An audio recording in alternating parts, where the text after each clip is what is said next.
Hello বন্ধুরা, আজকে আপনাদের জন্য নিয়ে চলে এসেছি হাড় হিম করা ভূতের একটি সত্য ঘটনা। ঘটনাটি ঘটেছিল প্রণব নামের একজন ড্রাইভারের সাথে। আপনাদের কাছে পুরো গল্পটা শোনার অনুরোধ রইল।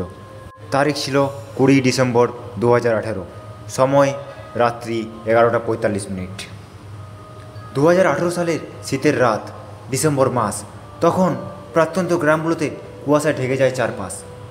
প্রণব কুমার একজন অভিজ্ঞ ট্রাক ড্রাইভার। তার মালবাহী ট্রাক নিয়ে রওনা দেওয়ার জন্য প্রস্তুতি নিচ্ছিল। গন্তব্য ছিল দুর্গাপুর থেকে শিলিগুড়ির পথে একটি জরুরি চালান পৌঁছে দেওয়া। রাত প্রায় 11:30টার কাছাকাছি গাড়ির ইঞ্জিন চালু করল প্রণব। ট্রাকটি ধীরে ধীরে ছুটে চলল। যাত্রা শুরু হয়েছিল খুব মসৃণভাবেই, কিন্তু অল্পক্ষণ পরেই সব কিছু যেন বদলে যেতে লাগলো। প্রণব প্রায় 15 বছরের অভিজ্ঞ ট্রাক ড্রাইভার, কিন্তু সেদিন কিছু একটা ঠিক ছিল না। তার বুকের ভেতর যেন একটা অস্বস্তি কাজ করছিল। মনে হচ্ছিল কিছু যেন একটা অশুভ অপেক্ষা করছে তার জন্য। ঘণ্টাখানেকের মধ্যেই রাস্তার ধারের একটা নির্জন এলাকায় এসে পৌঁছলো প্রণব। চারপাশে শুধু কুয়াশা, একেবারে সাদা। রাস্তা আর চোখে পড়ছিল না, এতটাই ঘন কুয়াশা। কুয়াশার ভেতর দিয়ে ট্রাকটি হালকাভাবে টলমল করছিল, যেন ট্রাকটি কোনো ভূতের দেশে ঢুকে পড়েছে। প্রণব কেবল ট্রাকটি চালিয়েই যাচ্ছিলেন। রাস্তা কিছুটা ফাঁকা ছিল। হঠাৎই রাত 12:30 তিনি দূর থেকে দেখতে পেলেন এক মহিলাকে। মহিলাটি রাস্তার পাশে দাঁড়িয়ে আছে, শাড়ি পরা, কিন্তু তার মুখ পুরোপুরি ঢাকা। অদ্ভুতভাবে আশেপাশে কোনো গ্রাম বা লোকালয় ছিল না। মহিলাটি হাত দেখায়, তার ট্রাকে থামানোর ইশারা করে। প্রণব প্রথমে কিছুটা দ্বিধাদ্বন্দ্বে পড়ে যায়, কিন্তু নীতি অনুযায়ী কারো সাহায্য করার প্রয়োজন হলে ড্রাইভারদের সাহায্য করতে হয়। তাই তিনি ট্রাক থামালেন। মহিলাটি ধীর গতিতে ট্রাকের দিকে এগিয়ে এলেন এবং প্রণবকে অনুরোধ করলেন তাকে কিছু দূর যেন এগিয়ে দেয়। প্রণব তাকে সাহায্য করার সিদ্ধান্ত নিলেন। মহিলাটি ট্রাকের কেবিনে উঠে বসলেন, কিন্তু বসার পর থেকেই প্রণব কিছু অস্বস্তি অনুভব করতে লাগলো। মহিলাটি কোনো কথা ছিল না, কোনো কথা বলছিল না। তার শরীর থেকে কেমন যেন একটা অদ্ভুত শীতল একটা অনুভূতি আসছিল, যা শীতের মধ্যেও ভিন্ন মনে হচ্ছিল। প্রায় 15 মিনিট চলার পর প্রণব দেখতে পেলেন যে মহিলাটি ধীরে ধীরে অদৃশ্য হয়ে যাচ্ছে। প্রথমে তার পা, তারপর ধীরে ধীরে তার শরীর। প্রণব আতঙ্কে চোখ চেয়ে দেখছিল, কিন্তু তার কিছুই করার ছিল না। তিনি ভয়ে হিমশীতল হয়ে যায়। মুহূর্তের মধ্যেই মহিলাটি পুরোপুরি অদৃশ্য হয়ে গেল। মহিলাটি অদৃশ্য হওয়ার পর প্রণবের ভেতরে এক ধরনের ভীতিকর অনুভূতি সৃষ্টি হলো।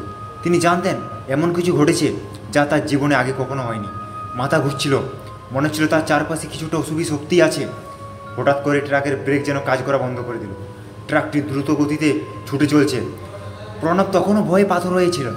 তিনি কোনোভাবেই নিজের সাহস জোগাড় করে ব্রেক চাপলেন, কিন্তু ট্রাক থামছে না। ট্রাকের ভিতর থেকে ভৌতিক শব্দ শোনা যাচ্ছিল।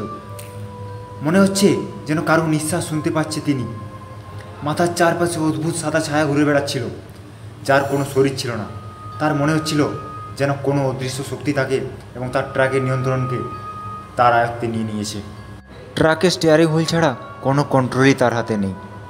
প্রায় ঘন্টা খানেক পার হয়ে গেছে, কিন্তু প্রণব তখনও ঠিকঠাক রাস্তার খোঁজ পাচ্ছিল না। যেন সে এক অন্তহীন ধোঁয়ার মধ্যে আটকে পড়ে গেছে। ঠিক সে সময়ই সে দেখতে পায় যে মহিলাটি একটু আগে অদৃশ্য হয়ে গেছিল, সে আবারও তার পাশে বসে আছে। মহিলাটি এবার তার মুখের কাপড় সরিয়ে ফেলল।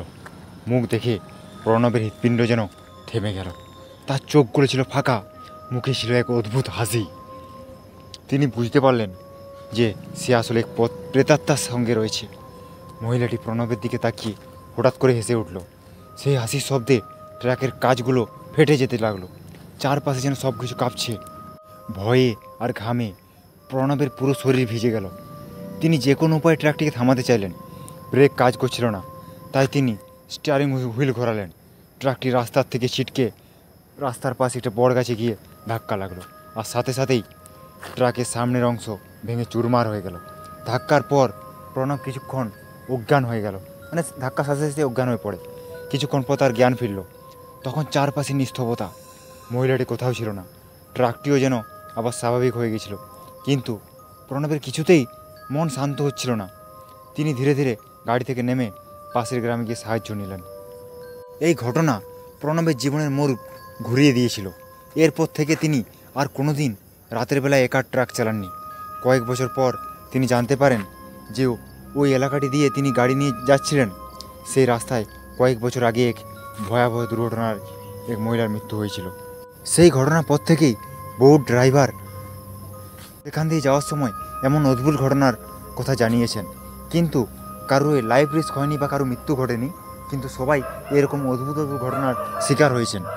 প্রণব আজও তার সেই রাতের অভিজ্ঞতা মনে করলে তার মন শিউরে ওঠে।